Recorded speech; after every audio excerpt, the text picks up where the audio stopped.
е докладвана опасност.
България сбъдна въжделенията и мечтите на поколения българи за обединена, свободна и горда България.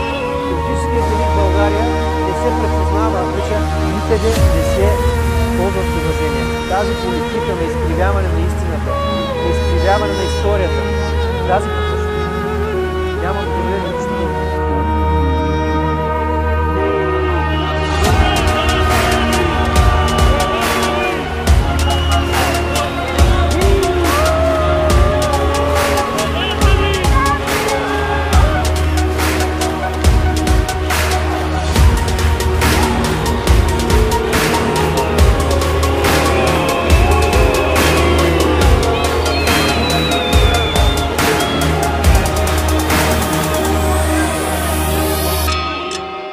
Управляващия елит се опитва да затрие българския народ и сме вдъхновени от този пример.